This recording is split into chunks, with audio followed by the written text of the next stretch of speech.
Magandang hapon po mga kapatid. At salamat po sa patuloy at masigasig niyong sinusubaybayan ang ating devotion, Grace Everyday. Pagpalain po tayo ng Panginoon. Tayo po'y manalangin. Aming Ama, salamat po sa inyo na siyang pinagmumulan ng pagpapala. Salamat po sa inyo dahil kayo po yung nag-iingat at laging nagbibigay ng kagalakan at kaalaman sa aming karunungan, Panginoon. Hiniling po namin na kami po ay pagpalain mo sa araw na ito, sa bawat araw na kami sumusubaybay ng iyong mga salita. Salamat po sa pangalan ni Jesus. Amen. Ang ating paksa ay ang si Jesus ang mabuting pastol. Ito na naman po tayo sa salitang pag-angkin ng Panginoon ng isang titulo bilang isang mabuting pastol. Kasi merong pastol, hindi natin alam kung mabuti, merong ganon. Marami na kasing pastol, may mabuting pastol at merong pastol lang. Depende po yan kung ano yung ipinapakita ng isang pastol sa kanyang mga tupa. Pero ito po, inangkin mismo ng ating Panginoon. Kinlaim ni Lord na siya yung mabuting pastol. Sa John chapter 10 po, verse 7. Sabi po rito, kahit muling sinabi ni Jesus, tandaan ninyo ako ang pintuang dinaraan ng mga tupa, ang mga nauna sa akin ay magnanakaw at mga tulisan. Ngunit hindi sila pinakikinggan ng mga tupa. Ako ang pintuan, ang sino man pumapasok sa akin, sa pamamagitan ko'y maliligtas. Papasok siya at lalabas at makatatagpo ng pastulan. Kaya lamang pupunta rito ang magnanakaw, ay upang magnakaw, pumatay at magwasak. Naparito ako upang ang mga tupay magkaroon ng buhay, isang buhay na ganap at kasiyasya. Ito na po tayo sa verse 11.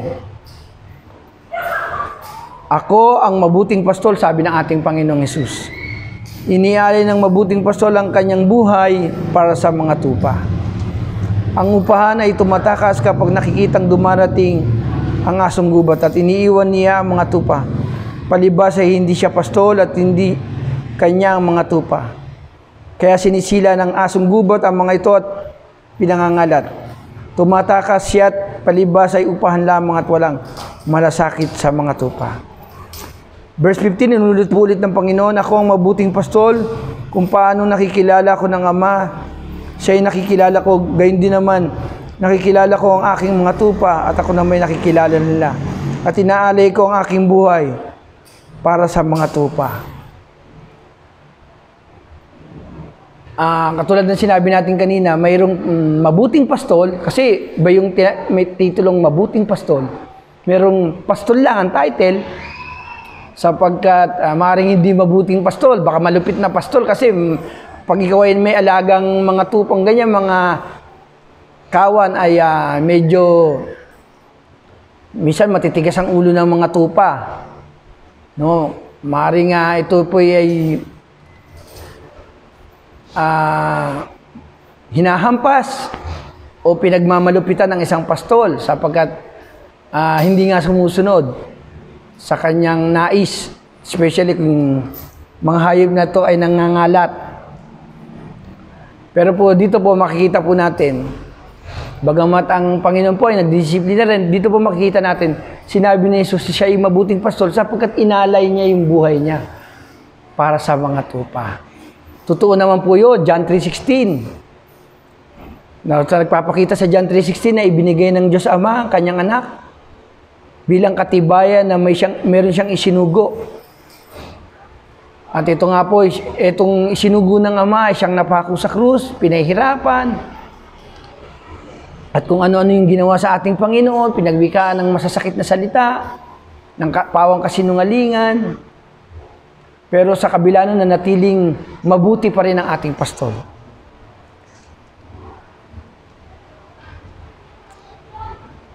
Okay, ang sabi po dyan, ako ang pintuan, verse 9 po. Ako ang pinto ng sino mang pumapasok sa pamamagitan ko'y maliligtas. Papasok at lalabas at makatatagpo ng pastulan. Kaya lamang pupunta rito ang magnanakaw upang magnakaw, pumatay at magwasak. Naparito ako upang ang tupay magkaroon ng buhay, isang buhay na ganap at kasiyasya. Ang mabuting pastol ay nagbibigay ng buhay, isang ganap at kasiyasya. Yan pong binibigay ng isang mabuting pastol. Pero yung isa pong ibang pastol naman po na nagpapastol, pero hindi po kasi pwedeng angkinin ng mga pastol ito eh. Pwedeng sabihin lang sila'y pastol, pero yung mabuting pastol, mahirap pong angkinin yung titulo pong yan. Sabi po nga rito, ang mga kaya lang daw po nagpupunta yung mga para magnakaw at magwasak. Sabi po rito, yung mga pastol na hindi naman po talaga pastol. Kaya lamang pupunta rito ang magnanakaw upang magnakaw, pumatay at magwasak. Naparito ako upang ang mga tupay magkaroon ng buhay, isang buhay na ganap at kasiyasya. Ako ang mabuting pastol at inialay ng mabuting pastol ang kanyang buhay para sa mga tupa. Ibig po sabihin, handa po siyang mamatay para sa mga tupa. Ang hindi po biro nung panahon ng ating Panginoong Hesus, ang mga nag-aalaga ng mga tupa, ng mga kawan, ay meron pong naninila sa mga tupa. At isa na po rito yung mga oso, mga leon, mga kumakain po ng karne. Ayan po yung mga naninila, mga lobo. So dito po makikita po natin ang isang pastol, handa niyang ibigay, handa niyang ipagtanggol yung kanyang mga tupa. Remember si Haring David, kapag sinisila yung mga tupa, pinagtatanggal niya ito sa mga leon at sa mga oso na sumisila. Ibig po sabihin, ang isang mabuting pastol, dapat iniaalay ang kanyang buhay. At yan nga po ang ginawa ng ating Panginoon. So, sa usaping pagpapastol po, mga kapatid, dapat po yung mga nagpapastol, ganun din po. Hindi daw dapat po maging upahan. Kasi pagkada upahan, kapag sinisila na ng leon o oso, ano pa mang hayop na naninila ng mga tupa, kumakain ng karne, sabi doon ay tumatakas yung isang pastol sapagkat upahan. So, ibig sabihin ng lumang tipan, meron din po palang pastol na upahan. At mayroong pastol, talagang pastol, sapagkat nais niyang mabigyan ng magandang pag-aalaga yung kanyang kawan. So yung upahan, sila po'y nag-aalaga din, pero kapag nga raw po nasa bingit na ng alanganin at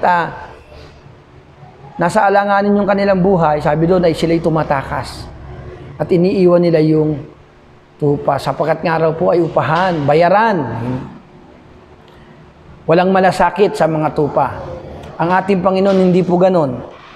Kaya nga po, sa ating mga nagpapastol sa panahon ngayon, dapat makita po natin yung ganon. Pagka po mayroong mga naninila sa ating mga nasasakupan,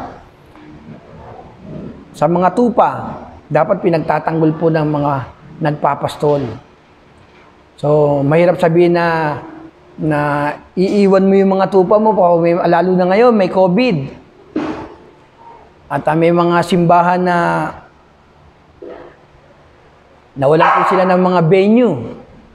Nawalan po sila sapagkat wala nga po pumapasok na income sa simbahan. Pwede na pong tumakas yung pastol. Pwede na po silang takasa sapagkat ang tunay na pastol po kahit na ano pong mangyari sa simbahan, nandiyan yan. Sapagkat iaalay niya yung kanyang buhay para sa mga tupa. Pag may mga bulaan na naninila sa simbahan at may pumasok na mga asong lobo sa simbahan at sisirain yung simbahan sa pamamagitan ng kasalanan, paninila, dapat yung pastol, bagamat niya titulo yung mabuting pastol, kung siya'y pastol ng Panginoon, ipagtatanggol niya yung mga tupa. At tulad ng ginawa ng ating Panginoon. Kung mapapansin niyo po, ang ating Panginoon, inalay niya yung kanyang buhay. At yan po yung challenge sa mga nagpapastol. Bagamat nila pwedeng angkinin yung titulong mabuting pastol, yung pagiging pastol ng kanilang nasasakupan, pwede po. Pero kung sila ipagtatanggol nila at aalagaan po yung mga tupang ito na siyang kumilala sa ating Panginoon, ibig lamang po sabihin yan, gusto nilang maging mabuting pastol na katulad ng ating Panginoong Hesus. Handang isakripisyo at sinakripisyo na nga po ng Panginoon yung kanyang buhay. Remember po, kung mapapansin niyo po yung mga taong naniniwala sa ating Panginoon, pinagtatanggol ng ating Panginoon.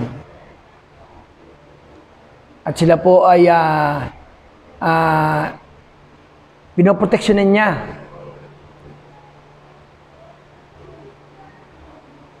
Remember nung dinakip ang ating Panginoong Hesus, nung gabing siya ay dadakpin, dinakip po. Kung mapapansin niyo po ron, sinabi ng ating Panginoon, kung inyong mababasa po, doon sa aklat na yun ay sinabi ng ating Panginoon, ako lang ang kailangan niyo, huwag niyo silang idamay. Ibig sabihin lamang po nun, handang, kung siya na lamang po yung magdudusa, handa pong ibigay ng ating Panginoon ang kanyang sarili. Yan po ang challenge sa mga pastol. Ngayon, ano man sitwasyon, ano man problema ng simbahan na yung pinapastulan, dapat handa kang magsakripisyo. Handa mong harapin ang mga problemang kinakaharap ng mga tupang yan. Katulad ng ating Panginoon. Nakita niyo po mga kapatid, no? Si Jesus ang mabuting pastol. So, dito po tayo mag-end. Sabi po dyan, verse 15, ako ang mabuting pastol kung paanong nakikilala ko ng Ama. Siya'y nakikilala ko gayon din naman. Nakikilala ko ang aking mga tupa at ako naman nakikilala nila. At inialay ko ang aking buhay para sa mga tupa. May katibayan po na siya nga po yung pastol sapagkat sabi nakikilala siya ng Ama. So ang witness niya po ang Diyos Ama na siya yung dakilang mabuting pastol. So kaya nga po tayong mga nagpapastol din po ay ito po ang ating challenge sa atin, maging mabuting pastol katulad ng ating Panginoong Hesus. Ang trabaho ng pastol, pinoproteksyonan, iniingatan, tinuturuan ng tama, pinakakain ng tama, inaalagaan, binubusog ang mga tupa. At sila po ay inaasikaso. Yan po ang ginawa ng ating Panginoong Hesus. So yun lamang po mga kapatid, tayo po yung manalangin. Salamat po Panginoon sa hapon na to. Minsan pa kami po ay inyo pong turuan ng iyong ipaunawa niyo po sa amin ang iyong mga salita. At makita po namin ang kahalagaan, especially sa mga nagpapastol sa mga tupa. Panginoon, salamat po sa inyo sapagkat kayo po yung aming halimbawa. Kayo po yung aming titignan kung paano ang buhay niyo po.